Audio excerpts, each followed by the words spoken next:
Good morning. Very nice to see you all again. Now we're going to do something extremely fun.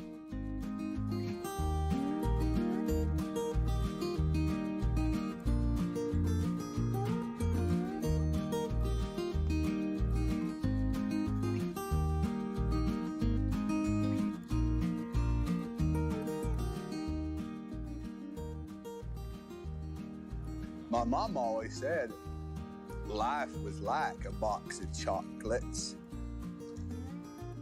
You never know what you're going to get.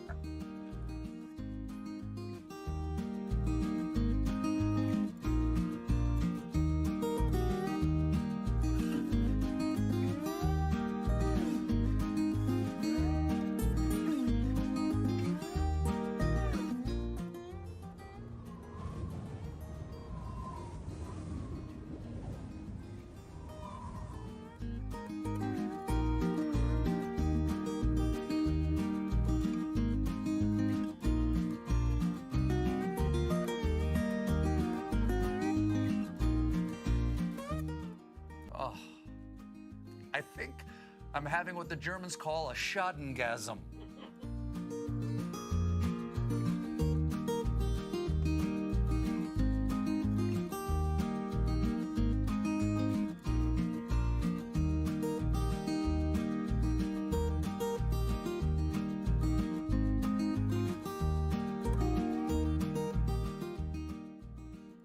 Where do they teach you to talk like this? In some Panama City sailor want a hump bar? Or is this getaway day and your last shot at his whiskey? Sell crazy someplace else.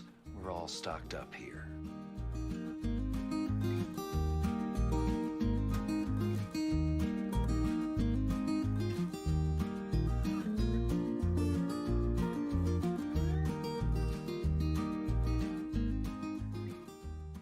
Guess what?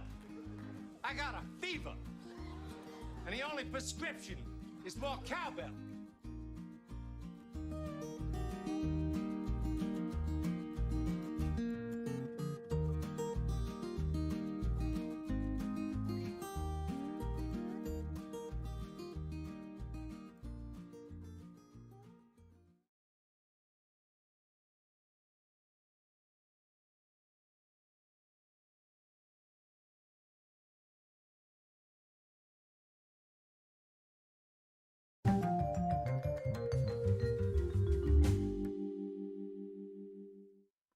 Hey everybody, welcome. Thanks for joining me today for the live stream. It's good to see y'all here again for another art demo and lesson. As always, I encourage you guys to participate in the chat, ask questions, leave comments, because your guys' participation is what makes this more interesting for everybody, because I may not think of all the things I want to talk about, and if you have a question about something I didn't explain all the way or anything else art related, feel free to, post it in the chat. I want to say hi to a couple people here already. We got Sargon and Afatasi, welcome. Hey, Red and Butch, and hey, Kurash. Beto, Jim, Allen. All right, just a few of the first people checking in here. Debbie's here with us actually from the get-go today. Say hey, Debbie. Hey, I'm in the wings here, so you won't see me, but you might hear me. Yep. And Debbie's going to be moderating, of course, and bringing questions and comments to my attention if I don't see them. So today we are going to talk a little bit about color theory in a roundabout way. I mean, I already covered color theory in a previous video over the summer, I think like in July of this year, I think it was. I talked more extensively about color theory for painting. What I want to talk about today is using color in a new way you may not have thought of, or basically working with palettes, I should say. I love film when it's well done. There's so much that goes into good cinema. Not only does the cast and the dialogue and the script and all that stuff have to be good, but then there's all the technical parts where the director and the cinematographer have to make really specific decisions about color, lighting, mood, film grain, and stocks. There's a lot more options now available to directors than there were in the past, so you see films with a lot more variation in how they treat their colors and their saturations. And you can look back earlier in time too for inspiration from movies for your artwork, but what I want to talk about today is using film stills, film grabs, frame grabs, for creative purposes to create palettes for your painting. And there's a couple ways you can do it. I mean, you can do sort of a low tech version where you literally open up a film or a movie still and just sample some colors from it for your painting. But I don't like doing that. For one, it's a little too close to color sampling, like from the photo, to just do a one-for-one copy. What I'm talking about here is a little different, where you're just actually extracting the primary or the main colors from a movie scene and using that as the basis for your painting. And that painting doesn't have to have anything to do with the original movie. So it's not like you're necessarily painting that movie still. Say you do a caricature or a portrait or an illustration and you just want an interesting, unique color palette, you could take something from any movie ever made, any scene, and extract the main colors from it and use that as your color sampling palette. And in Photoshop, and again, this will be a Photoshop specific lesson today. I don't think you can do this in many other programs or painting apps like Procreate. I don't think they have this functionality, which is really why one of the reasons I love Photoshop, because it's so robust. There's so many things you can do in it to manipulate colors and just help you in your digital painting process that people who make regular just standalone painting apps hadn't really ever thought of as necessary. So I'm going to tell you what I mean in a second, but I wanted first to go over, look at some movies. So I've got a collection. Like over the years, I just had this habit of whenever I had a movie rental, I would put it in the computer and take some frame grabs from it. If I liked the movie. So I've got movies like here, like Blade Runner. And I think I was normally just getting these either first for the environments or for the portraits. Like if I wanted to do a portrait or a caricature of like, say, Harrison Ford from Blade Runner, I would have that. But I noticed I had this collection of movie stills and they all show really, really cool color effects. Like, look at this. And there's like, this one's totally blue. This one's totally like yellow and green because it's a dream sequence.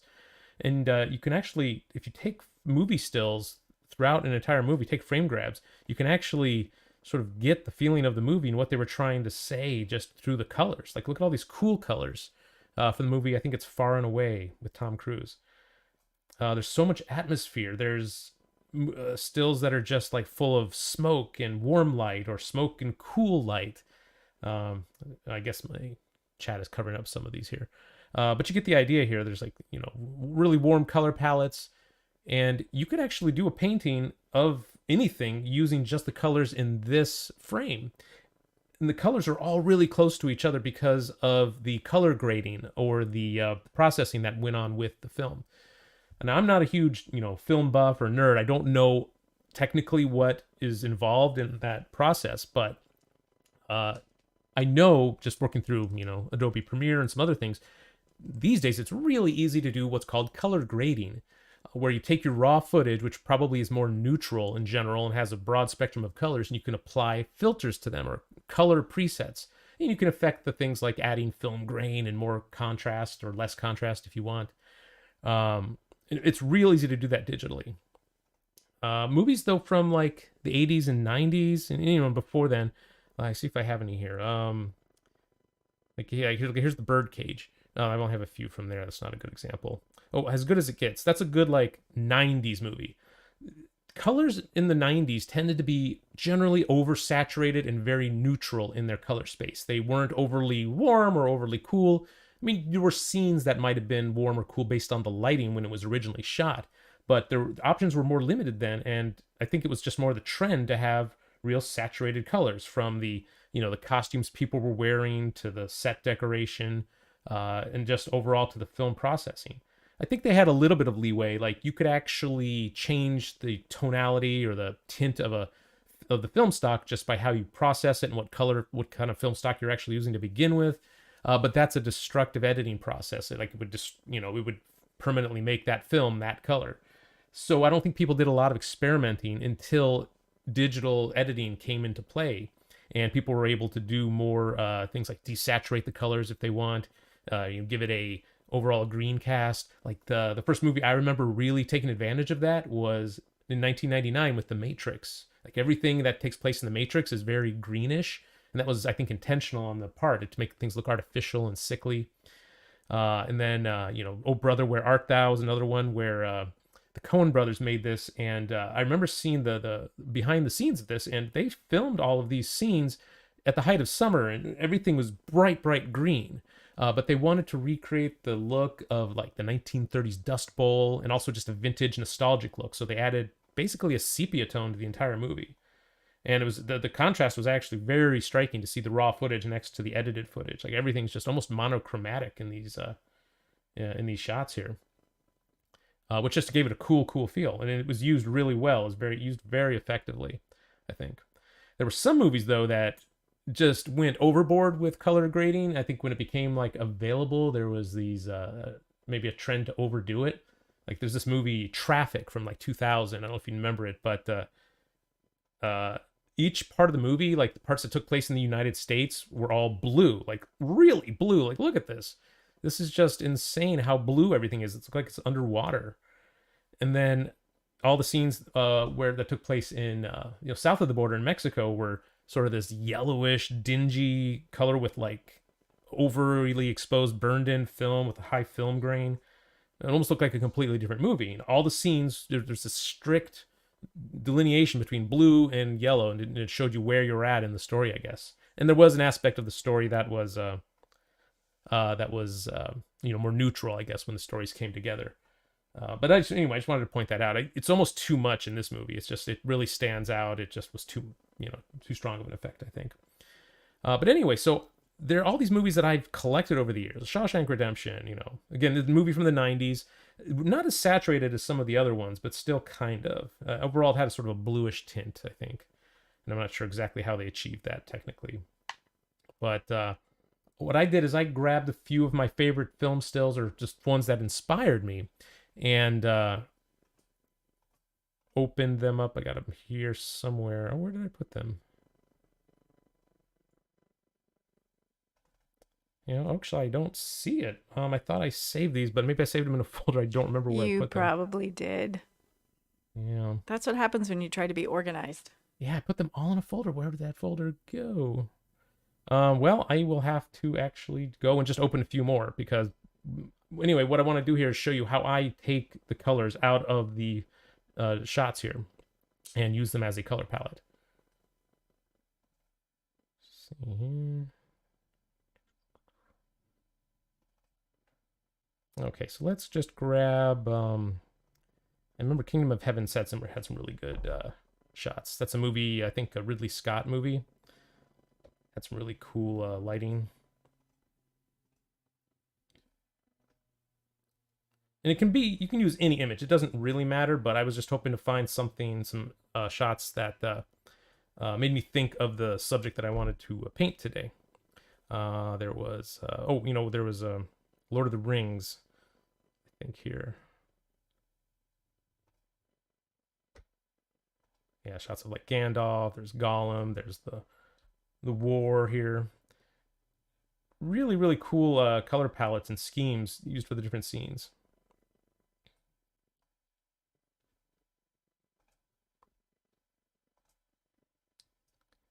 And I'm not sure if I'm going to grab anything from here, but I really, really like the colors in The Last Samurai, the Tom Cruise movie. It's really, really well shot movie, I think. Scenes that are really, really blue, more natural, more muted.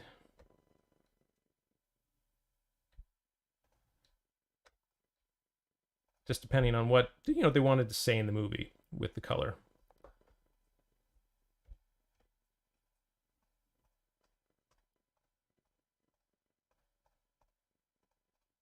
I'm just shrinking some of these down here. So the subject that I wanted to paint today, I just wanted to show you this first to show you my thought process, is I've got this black and white photo of Freddie Mercury, and I've already done the sketch. I did a caricature of him, and it's a black and white photo, and I don't have the option of using color. It's not there. So, but I want to do a color painting. So I'm going to extract the color palettes from one of these film stills to use it as my basis for my painting. How this might also help you in your own work is, I don't know if you've ever had assignments where you had to combine different photo reference of subjects from totally different photos and from totally different color spaces. and you have to make them all work like if they're in this, as if they're in the same space. This happens all the time. And when someone just uses the color from each individual photo and puts them into their artwork, you can tell there's like none of those paintings look like, none of those portraits look like they belong in the same color space together. So like, look at this one here of like Elvis, Willie Nelson, Steve Colbert, and Shia LaBeouf. And I found photos specifically that all had the same direction of lighting, because this is what I might do in my own work. I'll find photos that are appropriate where they're all lit from the same direction, and I won't necessarily care about what the color temperatures are. Like Willie Nelson here is like, there's more greens. He's got this really bright red stage light on his right-hand side. Like all of them have this highlight on their right side. Stephen Colbert's is blue. The Shia LaBeouf one, he's just a little more sepia toned and muted in colors. The Stephen Colbert's really saturated, and Elvis has sort of it's a little bit more muted colors, a little more in the yellow range. So anyway, what I would do if I wanted to work from all these is just add a black and white adjustment layer on top of them here, or just convert the image to black and white. And I can see here, all of them have pretty good, like similar ranges of contrast and values, except for Shia here. So Shia would need to be edited still a little bit. So what I would do is make sure his layer is active, and then just basically boost the contrast so that he looks similar to the others. Basically, I need to darken the blacks. Maybe darken the halftones a little bit.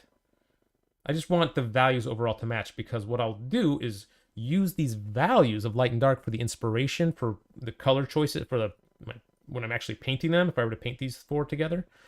But I would use, say, the color palette from, I don't know if that one would be necessarily the right choice. This one is actually full of just flags, so that one isn't necessarily good for grabbing colors of people. But like maybe here, this photo of this guy from the Kingdom of Heaven. It's got some skin tones in it. It's got some sky, some browns and yellows. It's got a full range of colors. Now, it's not a particularly moody, color space. It's fairly neutral. But it definitely has unified colors already in it. So I'll just use this as an example first of how to extract the color palette. What you want to do is open your swatches palette in Photoshop right here. And this is the part where it gets a little technical, so I hope you pay attention. Right now it's an RGB 8-bit image. So I want to actually go up to Image, Mode, and convert it from RGB to indexed color. And it's going to give me some choices now. I think by default, I'm not sure actually what the default might be. It might be custom, it might be uniform or web. What you want to do is, I found the best results come when you use local perceptual as the palette. And then also, again, by default, it probably will say 256 colors. That's basically too many for me when I'm using it as a color palette. So what we're doing here is basically choosing the number of colors we want in our finished palette. Anywhere between 20 and 30, I think, is good. You can go down as low as 6 or 7 or 10 if you want. But that's, I think, a little bit too little. I want to basically get all my colors from this new palette without having to necessarily mix anything new. So this will give me, I think, enough variety.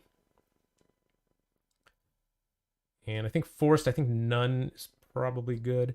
As you can see here, it changed this picture to basically 32 colors. It reduced it to from the millions of colors that it was to 32.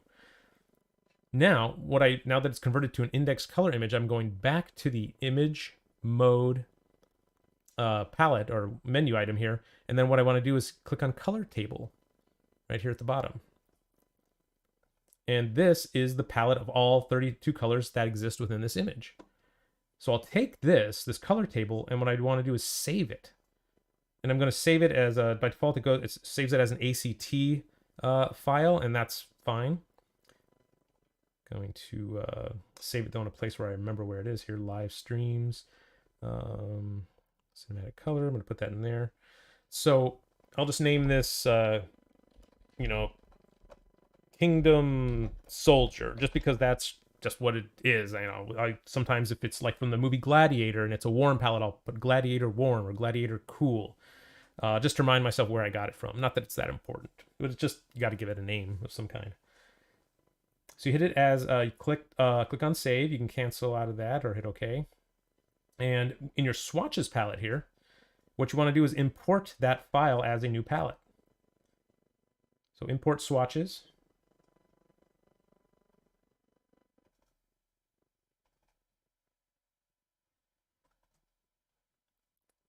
And oh, it's looking for ACO files, I think, is the default swatch palette type, but I just want to change it to ACT. And there it is, Kingdom Soldier, ACT. So now it appears here at the bottom of my color palette. You can see I've got the Gladiator Warm, Cold and Gladiator Warm right there. And so these are the colors that are now available to me as a palette to paint in. And I can go ahead and close this image down. I don't need to save it or anything like that. It's just, you know, it's not something I need to save.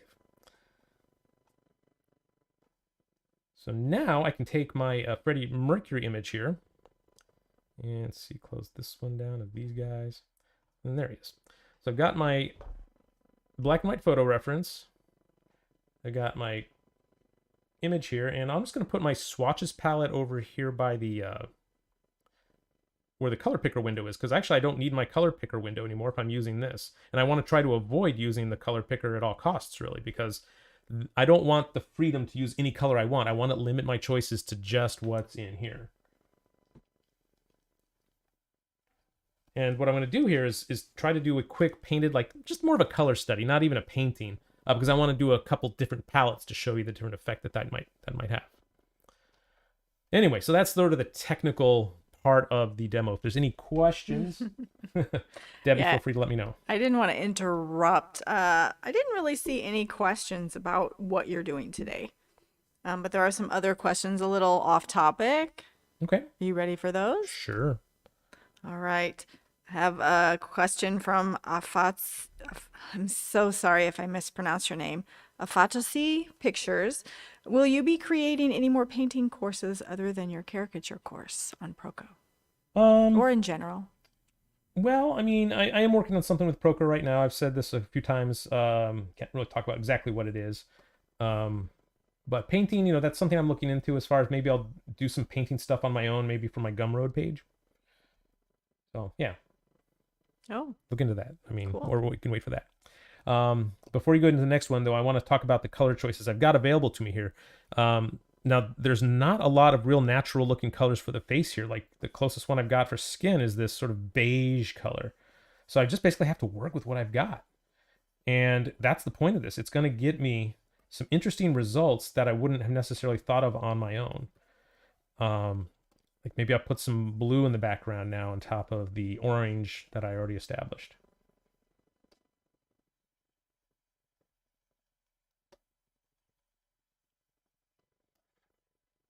And then I'll take this other color here that's, you know, basically I'm looking for the values. The values of the colors are really what's most important here, not necessarily the colors themselves. So I might, these colors are going to start to look kind of odd, not necessarily like I might want. This is not what I would normally do because it's very counterintuitive. It's not like a flesh tone. But if your values are correct in the painting, you can get away with a lot with the colors. And I've said that many times, but I've never really like demonstrated that fact. But this is sort of me demonstrating it now, that the colors themselves really don't matter. It's just the values and the your brush work and the underlying drawing. All the other stuff is way more important than the specific color choices. Anyway, you can go on if you want. If there's no. Okay. I was going to say, you see that in a few people's work where they have all these crazy colors that you would never find in like a skin tone, but the values are correct, so it works. Yeah. All right. Questions. Well, here was kind of a question comment, and I agree with it. Stefan Popa said, why is it when movies show Mexico, it's always kind of yellow? He noticed this in Breaking Bad and a couple of other shows, like especially those, can never remember, like the Mariachi, is that it? Yeah, Mariachi. the Robert Rodriguez movies. Yeah, his movies always have that beautiful, warm cast anytime they're in Mexico, which is pretty much, I think, the entire movie. Mm-hmm. Yeah, I mean, that movie Traffic that I mentioned might have been one of the first to do that sort of thing, but it's, you know, whatever, it's an artistic choice to show maybe the differences between the settings. You know, American directors maybe see Mexico as a sun-bleached, you know, dry, deserty place, and that only heightens it. So, you know, and it's also to show just a difference in change of like the mood maybe they want to establish. Who knows? You know, there's myriad reasons to do it. Other than this, maybe just visually too, they just think it looks cool to make something look a little different. Or maybe people even come to expect that now. They come to expect to see color changes if you go to a different part of the world in the story. I expect it for all movies filmed in Mexico now. Mhm. Not really, but I like that look. It's very warm. I think it's very pleasing. All right, are you ready for the next one? Sure. Let's see if there are. Oh, wait. Are there not? I don't. Let's see. Oh, I have to scroll down. Scroll down. I can't talk today. Sorry. Let's see. Do you have a comment that your brushes are working very well on Procreate? Oh, good. Yeah, and actually, I recently went through every single brush on Procreate because one of the people who bought them asked me about the differences, about how to change the settings. And I actually went through and created basically an instruction list for that person on what settings to change in Procreate on my brushes to make them work better. Because some of them don't translate as well, porting them over from Photoshop to Procreate. If you've fiddled with the settings on your own and found the solution, that's great. But I'll try to I'll post a link to that. And maybe I'll put that actually on the Gumroad page, and anyone that wants those instructions. I mean, I could just post them in the link here in one of my YouTube videos, you know, the link in the description. So in this video, I definitely will put a link in the description to download the instructions for using my brushes in Procreate. And I'll figure out other ways to do that. Maybe I might be able to actually export them from Procreate once I've actually, you know, since I changed them, and put a Procreate specific set next to, you know, the Photoshop set that you can just download as a part of the whole zipped package.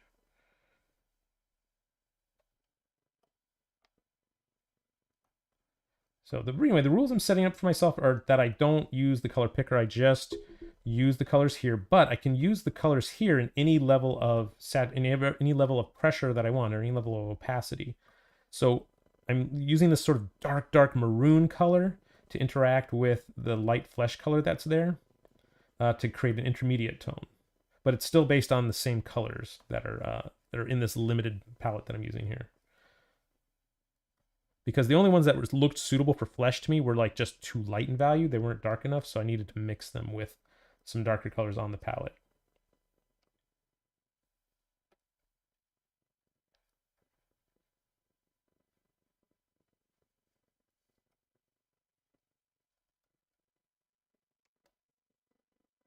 Would you like another question? Sure. Fake naming 10. Love that handle. Said, you mentioned last live stream that you studied at Watts Atelier. What's it like being mentored by Jeff Watts? Oh, it's awesome. I mean, the Atelier was the best thing I ever did for myself, professionally and artistically. Not just Jeff, but, you know, the other teachers who we were there when I was there, and they're all still there, like Eric Gist and Ron Lemon, who's no longer there, Meadow and Lucas, Stan, of course. You know, he and I were both actually students there, and then started teaching. And in fact, all the teachers there were at one time students and then started teaching. That's why the school's core, you know, teachers are just very unified in their approach and in their sort of philosophy overall. So it's a very cohesive, consistent schooling, you know, that you're going to get there.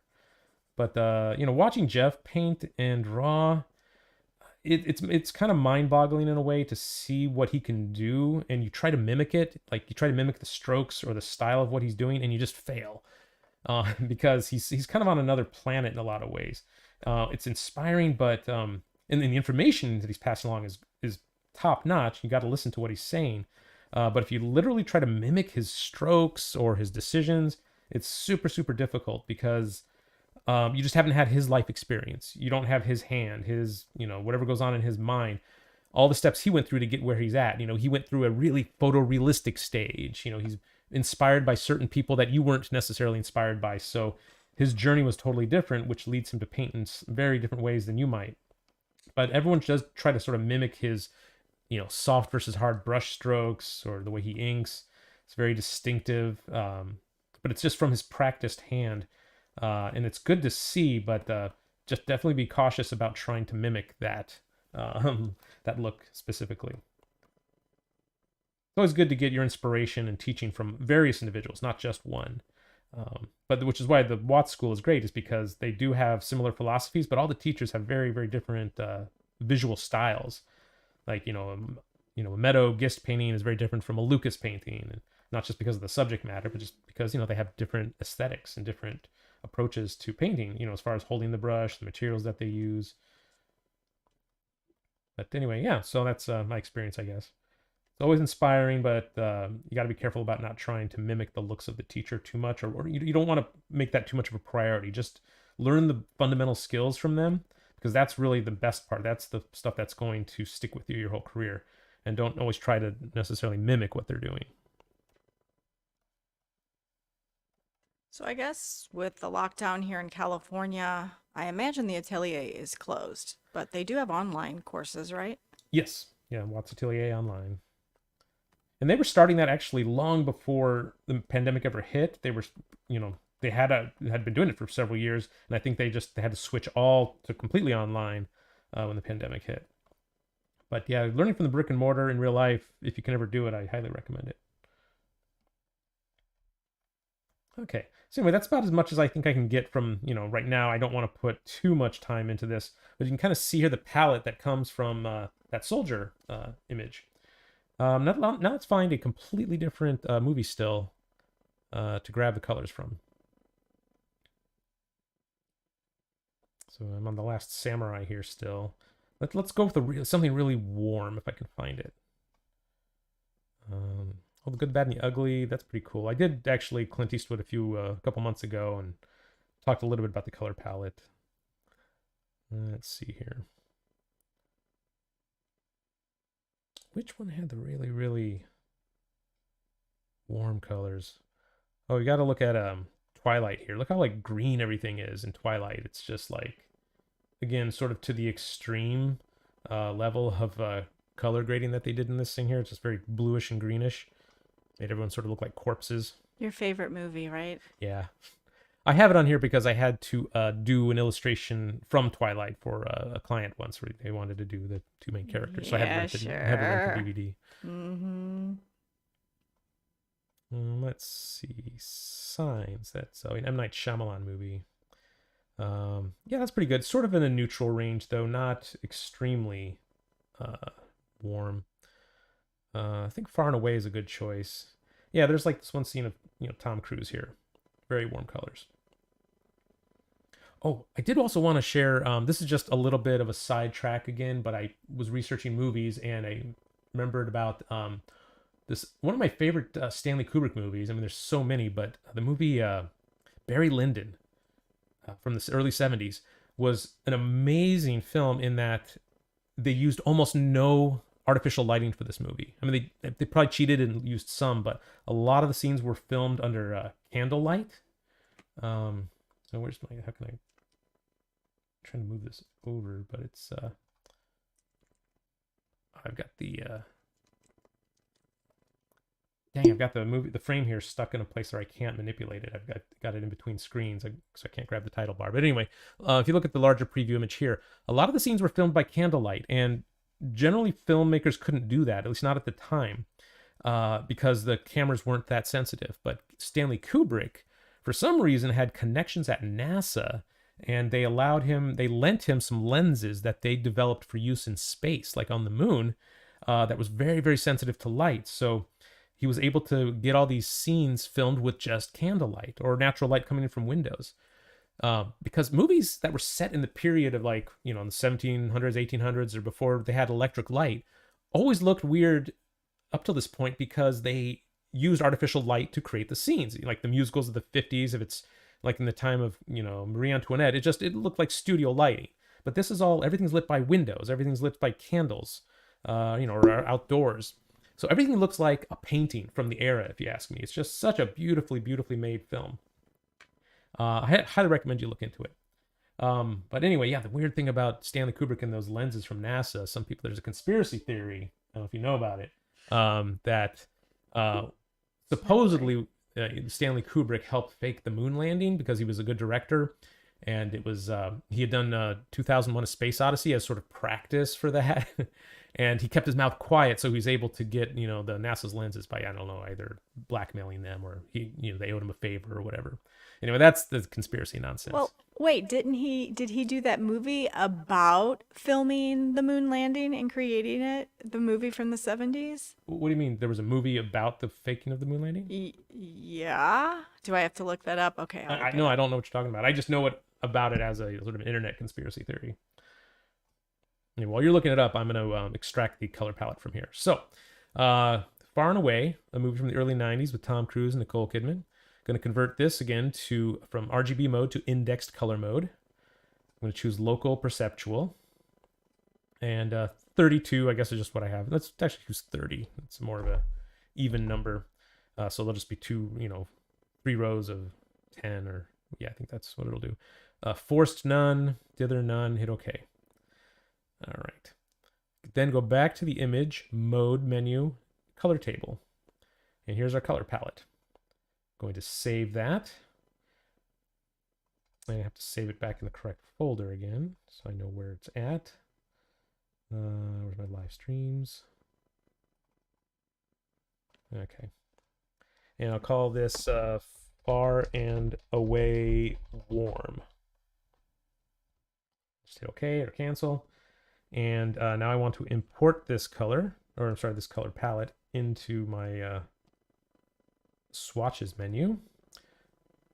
So go to import swatches. It's looking for ACO. Again, I need to switch it to ACT, which is what it was saved as. There it is, Far and Away Warm. And here are our warm colors. And even on this too, you'll notice the colors are actually very similar in value. There's not a lot of contrast here, so that should make for an interesting study. Ready here. So let's get rid of this color layer and then create a new one. And let's start sampling colors from here. Let's choose a background color. There's a lot of warmth in this, and there's just a little bit of like sort of a purpley mauve color. So I'm going to choose the purpley mauve color for the background.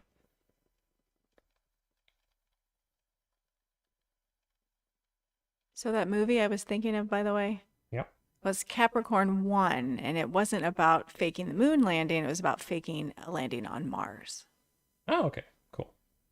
But I think I'd only caught it on TV in the middle, so that's probably why I was thinking it was the moon. But yeah, if you haven't seen that movie, I would check it out. Mm-hmm. All right, and the reason I chose a cool underpainting is because everything else is going to be so warm. I think it would be a nice contrast. I don't want everything to overwhelmingly be orange and brown. It'll be nice to have that color bouncing around from warm to cool, from cool to warm. And for his hair here, I want to, I used a really cool dark color in the previous color study, but I think I'm going to stick with warm here, just a sort of warm brownish color. I did have a question about the line work, and I just wanted to verify. Since these are color studies, you'll just be leaving the sketch, correct? Yeah, I'm not going to, it depends on how much time I have. I think this will be a shorter stream today. I might take this and, run with it for maybe the next week. But yeah, I don't want to sit here and try to make it into a finished painting in very limited time that I have today. I just wanted to show the concept of working with cinematic movie stills to grab color palettes from. And I should mention, if you don't want to start renting DVDs to try to find film stills, there are websites that collect film stills for you. Just go to Google and search movie stills gallery, something like that, and you'll come up with stuff. I think I found one called framegrab.com. and it's just a whole list of movies, and you just choose one, and there's 20, 30, 40 stills from that movie. And that's those people choosing those color, those stills for you. Whereas, you have a little more control if you do it yourself. You can do it from streaming movies. I don't even know why I brought up DVDs necessarily. But you can just stream a movie and do a frame grab just by doing print screen on your keyboard. Or if you have a screen capture app on your OS, you can definitely do it that way too. Or if you have a Mac and you know the shortcut. What's the shortcut for Mac? Oh boy. I think it's Command Shift 4 or something. I don't know. I can do it, but I can't tell you what the keys are. Command Shift 4, I believe. So or 3. I'm pretty limited here. I don't have any really, really light values for this painting to work with. They're all sort of in a middle to dark range of value. And that's okay. That just means that's what I have to work with, and that's just the color space I'm going to be in, and the value space that I'm going to be in. And that just means if I want the face to look lighter, I have to make everything else around it that much darker, just for that to have that comparison. So there's the lightest light in this will probably be his shirt, which is this sort of light purplish color here that I have to work with. I don't have any other option there. Because I tinted my canvas, I got rid of the white. And that's the point of this too. You don't want to just preserve the white of the original canvas just because you can. You want to, if it doesn't appear in your color palette, you shouldn't be using it in the painting. Because you want to limit yourself. You want to limit your choices. You want to be able to need to work around this less than ideal circumstance. Because when I was learning digital painting originally at the Watts School from Ron Lemon was my first teacher in digital painting. We did a lot of exercises that severely limited our choices. And we had to figure out how to use the tools to still make a good painting, whether it was the color choice or the choice of tool brushes. You know, we would do whole paintings, like studies from doing movie stills, just painting with the lasso freehand selection tool and the fill command, where we wouldn't be able to blend anything. So we had to, you know, think really carefully about every stroke and every color and value that we were choosing. Are you ready for more questions? Sure. Okay. Earlier we were talking about how some artists use different colors of just, you know, focusing on value, and they get all these different colors in their paintings. Let's see. Mira was asking, how would one do that with Photoshop? And how did people do that before computers? Do what exactly again? Basically where they use colors based just on value, not on hue, to create a painting. Well, I mean, you make that choice to specifically limit your colors by using a limited palette. If you're using the Zorn palette, for instance, in traditional painting, that's just 4 colors. It's black, white, yellow ochre, and a red, a warm red. And you can get a real full range of colors out of that. You can get colors that look purple, that look blue, that look green, depending on how you use that palette. And I mean, that will automatically limit your color choices and focus you more on the idea of the values. So that's, I guess, the main, it's a way of sort of tricking yourself to work with values, more as limiting your palette. Once you get more advanced, you can definitely have a full range of values on your palette without having to fool yourself, and still do a very high contrast painting, maybe one that's more focused on expressing itself through values than with colors. Like, I like those paintings most of all myself. I really, really appreciate paintings that tell the story of the composition more through value than with color. And when you're working with a limited palette, or a palette that's less than ideal, like this one, it's like not, you know, it's not giving me anything I really want, but it's forcing me to work with it anyway. It's going to force me to concentrate on the values, because that's the only way to make this work with this palette, is proper control of values. Because I don't have color to rely on at all. Color is not, you know, I'm not using color to tell the story of this painting. So basically, if you limit your choices, it'll force you to just focus on value. Yep. And I guess basically, if you were to do that, you wouldn't really mix your palette then at all, right? You would just use those straight colors. Well, no, you would. I mean, if you're working with traditional paintings, yeah, I'm thinking traditionally. I mean, you kind of have to mix. You know, you mix white and yellow, ochre and red to get a skin tone. You know, you cool it down by adding the black. But I think, like we were talking earlier, there are some people that when they create a skin tone and they use a limited palette, they can put all sorts of colors. Like you'll see blue in there and reds that aren't blended. Yeah, you can do that. I mean, but I try to always, whatever limited palette I'm working with, my style is to try to still get it as close to reality as possible, just with a limited color range.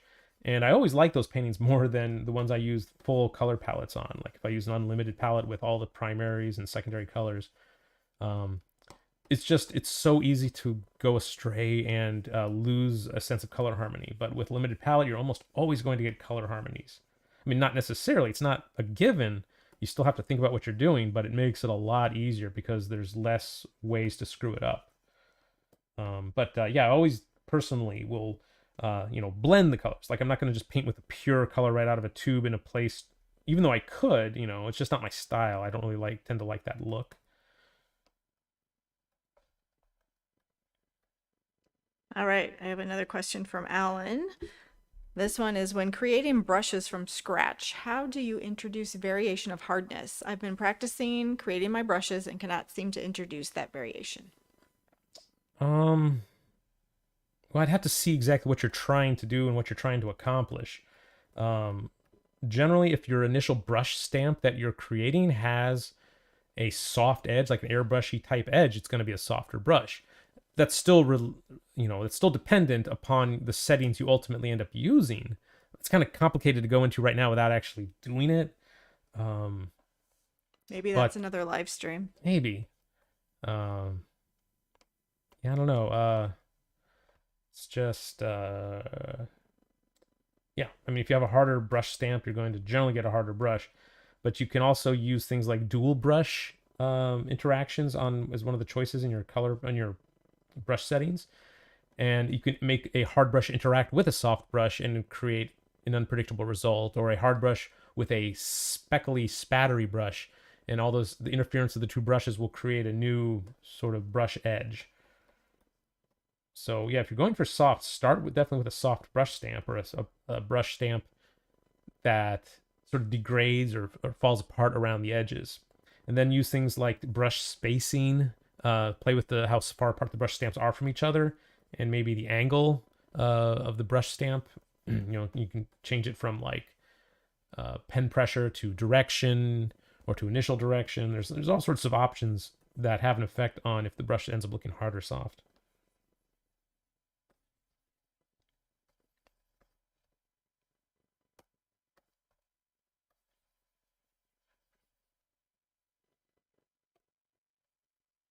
Ready for one more? Yeah. Okay. Jim Sketch Testing asks, is there a way of ordering the colors in the palette by, say, hue or value? And is the reason for keeping the number of colors to 30 to make it easier to pick one when painting? Yeah, I mean, that's a personal preference. I mean, some people might prefer just 10 colors, or 6 colors. You can try that. I don't, I personally like a little more choice, but I find anything more than 30 or 40, it starts to get just a little bit too many choices, and you run the risk of having so much choice that you don't get a truly harmonious color, picture in the end. But experiment with it. If you want to have 100 colors on your palette, try it. There's no rules to it. Just figure out what works best for you. So you can definitely limit it or expand upon it. Don't have to do exactly what I do. And the first part of that question was, is there a way of ordering the colors in the palette by hue or value? Oh, I don't know. Let's see. I don't think in Photoshop you can. Let's see. Let's hold down the shift key. It seems like you should be able to by now. When I get over here, it just automatically becomes a eyedropper tool. Oh, wait. Yes, there we go.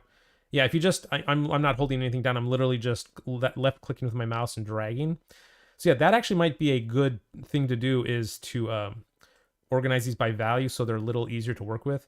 Yeah, I didn't even think about that. That's another great example of audience interaction helping out here. But wait, you mean Photoshop doesn't do that automatically for you? That's what No, I don't know what think. algorithm or whatever it chooses to order these colors in the swatches when you extract them from an image. It might be random, or it might be based on the preference, or how much percentage that color takes up in the scene might be the order in which it appears in the palette. I don't really know. I mean, there's not something in the fly out menu that lets you do that? Your little I'm looking at it right now, and I don't see anything like that. Okay. No. You just basically have to grab them by hand here, and you can reorder them to wherever you want. So yeah, ordering them by value is definitely a good idea, because yeah, it's not so much about the color differences here as it is about the value differences. And this is actually a good exercise to help you think more about value, because you're sort of testing yourself now, like, oh, It's like a little puzzle. Can you see me doing it here? Yeah, it's showing up on screen. So yeah, before you start, you can definitely order these by color. And how are you moving those? Is it just click and drag? I'm just clicking and dragging. It just automatically converts to a grabby hand when I click and hold on it. So basically it's not locked and you can easily move them out of place again. Okay. Yep. So anyway, yeah, good question. So let's compare my two colors now that I've got. So I've got the warm palette from the far and away image, and then here's another color palette from the Kingdom of Heaven image. I mean, both can work. 'Cause like the relative values are good. They're different. Like this one is actually the values are closer to each other. Like there's not as many brights. It's more, it more mimics that sort of late afternoon light that was, diffused throughout that scene in that movie still. And this one definitely has a, cooler feeling. So it all depends on the colors that you extract from the original image. And I could do another version of it, but I think I've explored the concept here. And I would say that the way that this is most helpful is when you're presented with this scenario, when you've got, because this is more likely. You're not necessarily likely going to be presented with black and white images, because they're just color images of everyone that you want to find now these days. The more likely scenario is you'll find yourself working from multiple color photos of different subjects that you need to combine together. And once you do the hard work of finding the right photo that has the similar lighting, like say with the shadow here on the right side of everybody's face with the strong rim lighting, that's when you want to remove all the color from the image and use the images now just as your value source. And then for your color source, you can pick it from anything. I mean, you could actually take, if you want, say, everyone's color to be similar to like Elvis's color here, you can, ahead of time, make Elvis the indexed color image and make that into a color table that you convert into a swatch palette. And then everyone's color will basically be selected based on what's available in the Elvis image. And I think I said this earlier, I preferred this method as opposed to just, say, using Elvis as the source image and grabbing, if you want a color on the forehead, grab a color from the forehead. If you want color for the lips, grab color for the lips. Because that's going to basically make the people's faces look like clones of each other in a very unnatural way. And you're not really thinking, you're not critically thinking about the color choices you're making as much. You're just letting this photo do the work for the entire painting. And that's not the right way to do it. You'll get better results. You'll get more intuitive understanding of the colors and more variety between the faces without breaking the reality of the color space if you, say, extract the colors first so that they become this abstract color swatch palette.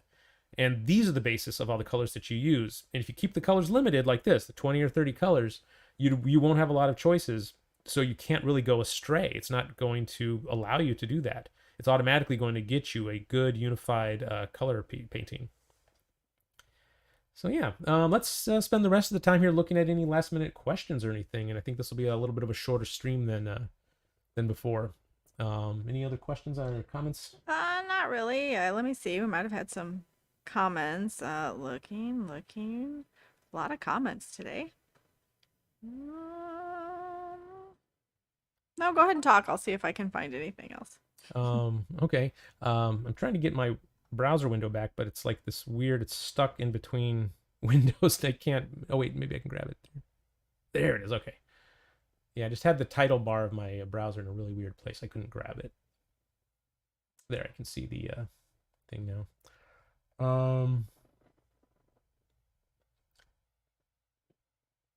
Someone asks, you have it on your color theory video you made.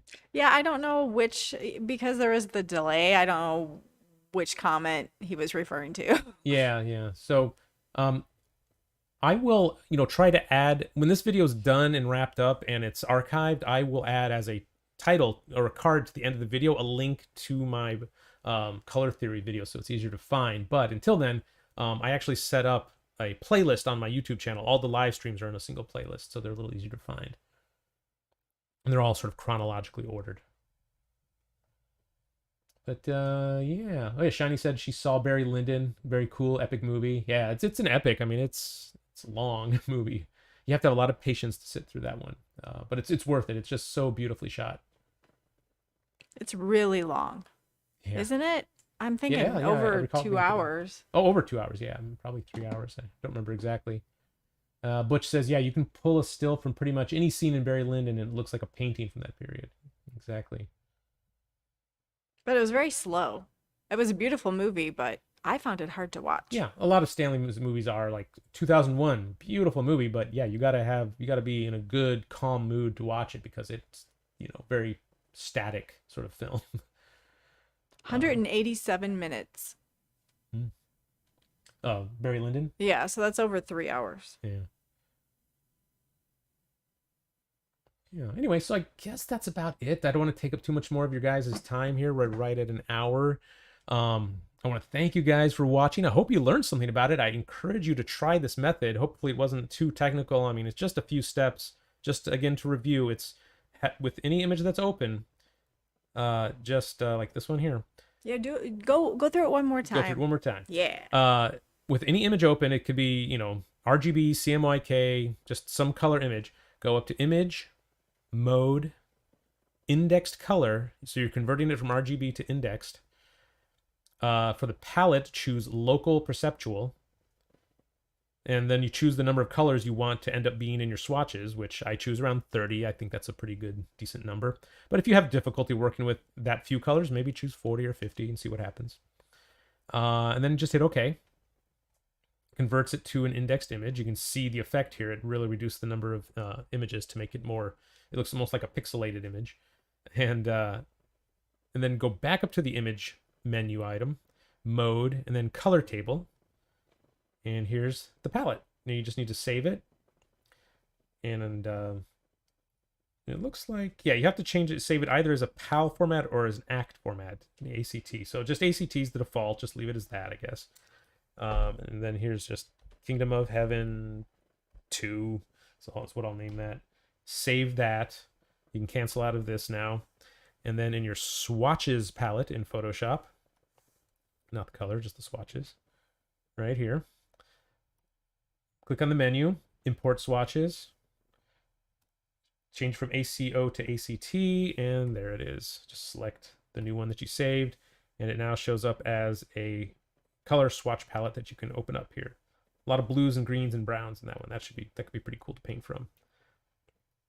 Also want to recommend some really good videos on color theory and color painting by a buddy of mine that I know, Marco Bucci. You probably already know him. You've seen his videos. He has like 300,000 followers. He has a lot of great videos that break down and explain ways of working with color. Little tricky things like this that you can use to sort of trick yourself into making better color paintings. But yeah, that's just Marco Bucci, Bucci on YouTube. A lot of good stuff on there. Anyway, that's about it. Debbie, thank you again for helping out today, and I thank you everyone for watching. Like and subscribe if you haven't done so, and I hope to see you guys next week. Thanks. Bye.